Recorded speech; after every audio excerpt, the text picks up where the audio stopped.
ప్రజలందరికీ ప్రభావవంతమైన మరియు సురక్షితమైన మందులను కేంద్ర ప్రభుత్వం నిర్ణయించిన ధరలకి అందుబాటులో ఉండేలాగా చేయడంలో ఔషధ నియంత్రణ శాఖ యొక్క ముఖ్య ఉద్దేశం అండి. సో దీంట్లో భాగంగా మేము మందుల తయారీ అలాగే మందులు అమ్మకాలు సంబంధించి మేము డ్రగ్ లైసెన్స్ ఇస్తూ ఉంటాము.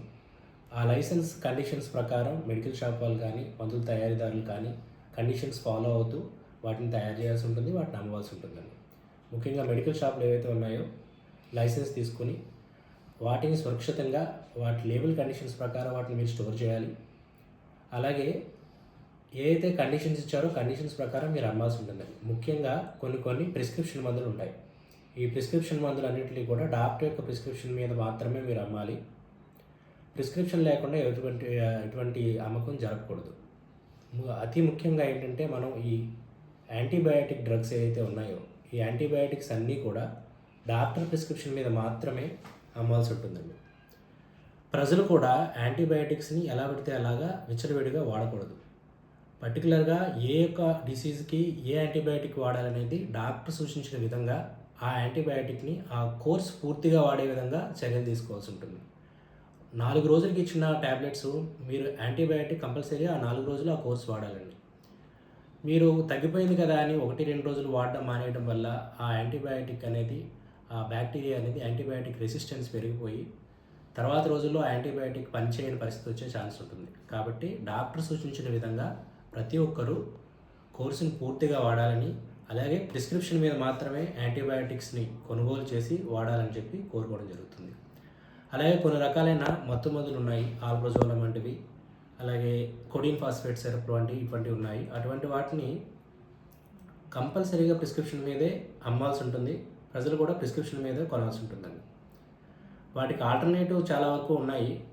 ఎక్కువగా నా సలహా ప్రకారం ఏంటంటే వాటిని ఆల్టర్నేటివ్ వాడుకోవడం చాలా ఉత్తమం అండి. వీటి ఒకసారి అలవాటు పడితే వాటిని పదే వాడాల్సి ఉంటుంది. కాబట్టి ఏవైతే ఆల్టర్నేటివ్ ఉన్నాయో డాక్టర్ని సంప్రదించి ఆ ఆల్టర్నేటివ్స్ తీసుకొని ఆ ఆల్టర్నేటివ్ వాడుకోవడం ద్వారా మీరు వాటికి అలవాటు పడిపోయి ప్రమాదం తగ్గుతూ ఉంటుంది. అలాగే మీరు ప్రజలందరూ కూడా మందులు కొనేటప్పుడు మందు మీరు ఏదైతే డాక్టర్ ప్రిస్క్రైబ్ చేశారో అదే మందు మీకు ఇచ్చారా లేదనేది సరి చూసుకోవాలి. ఆ మందు మీద ఎక్స్పైరీ డేట్ మీరు సరి చూసుకోవాలి. రేటు కూడా చూసుకోండి. తప్పనిసరిగా వాళ్ళ దగ్గర నుంచి బిల్ తీసుకోండి. ఆ బిల్లో ఇచ్చిన ఆ రేటు మీకు ఇచ్చిన మందు మీద ఉన్న రేటు సరిగా ఉందా లేదని చూసుకోండి. ఏ యొక్క రిటైల్ షాప్ కానీ ఆ మందు మీద ముద్రించబడినటువంటి మ్యాక్సిమం రిటైల్ ప్రైస్ కంటే ఎక్కువకి అమ్మడానికి వీల్లేదండి. అలా ఎక్కువకి అమ్మారంటే కనుక డ్రగ్స్ ప్రైస్ కంట్రోల్ ఆర్డర్ ప్రకారం అది చట్టరీత్యా నేరం అవుతుంది. కాబట్టి ప్రతి ఒక్కరు కూడా దీన్ని అవగాహన కల్పించుకొని ఎవరైనా ఎక్కువ రేటుకి మందులు అమ్మితే కనుక మా డిపార్ట్మెంట్కి మీరు సంప్రదించినట్లయితే కనుక మేము వారి మీద తగు చర్య తీసుకోవడం జరుగుతుంది.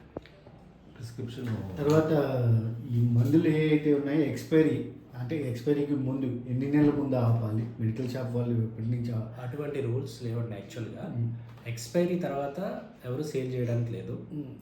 1 month బిఫోర్ ఎక్స్పైరీ సేల్ అలా రూల్ ఏం లేదండి. ఎక్స్పైరీ డేట్ వరకు ఓకే.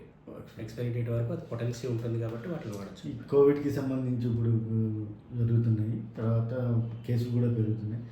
కొంతమంది ఎక్కువ ధరలకి అమ్మే అవకాశాలు ఉంటాయి. వాటిపైన ఎటువంటి చర్యలు తీసుకుంటారు? అదే ఏ విధమైన ఎసెన్షియల్ మందులు ఏమన్నా కానీ అత్యవసర మందులు అంటారు. ఆ ఎసెన్షియల్ మెడిసిన్స్ ఎవరైనా కానీ ఎక్కువ కేంద్ర ప్రభుత్వం నిర్ణయించిన ధర కంటే ఎక్కువ రేటుకి అమ్ముతుంటే కనుక మాకు కంప్లైంట్ ఇస్తే మేము వెంటనే చర్య తీసుకుంటాం. ప్రిస్క్రిప్షన్ ఏ విధంగా ప్రిస్క్రిప్షన్ లేకుండా కొన్ని షాపుల్లో మందులు అమ్ముతున్నారు కదా మెడిసిన్స్. ప్రిస్క్రిప్షన్ డ్రగ్స్ ఏవైతే ఉన్నాయో ఆ ప్రిస్క్రిప్షన్ లేకుండా ఏ మెడికల్ షాపులు అమ్మడానికి వీల్లేదండి. ఎవరైనా అమ్మితే కనుక అది లైసెన్స్ ఉల్లంఘన అవుతుంది. దాని మీద మేము చర్య ఆల్ఫాజోలం మీద ఆల్ప్రజోలం ఆల్రెడీ చెప్పానండి. అలాగే లాక్డౌన్లో కూడా కొంతమంది హోల్సేల్గా తీసుకుంటూ ఉన్నారు. వాళ్ళకి ఎటువంటి గైడ్లైన్స్ ఏమైనా ఉంటుందా? చిన్న మందుల షాపులు వెళ్ళి తీసుకుంటూ ఉన్నారు. వాళ్ళు కూడా కొంచెం ఎక్స్పైరీ ఉందన్న దగ్గరలో ఉన్నాయి కూడా కొంతమంది హోల్సేల్గా తెచ్చుకుని అమ్ముకునే పరిస్థితి, అంటే తక్కువ రేటుకి. అలాంటివి మా దృష్టిలో ఉన్నాయి. మీ దృష్టికి ఏమన్నా? అదండి, ఎక్స్పైర్ అయిపోయిన మందులు అయితే ఎవరు సేల్ చేయకూడదండి. అలాగా తక్కువ డేట్లో ఉండే ఎక్స్పైరీలు వాళ్ళ దగ్గర పెట్టుకుని ఎక్స్పైర్ అయిపోయిన తర్వాత వాళ్ళు ఎవరైనా అమ్మినట్లయితే కనుక వాళ్ళ మీద మేము చర్య తీసుకుంటాం.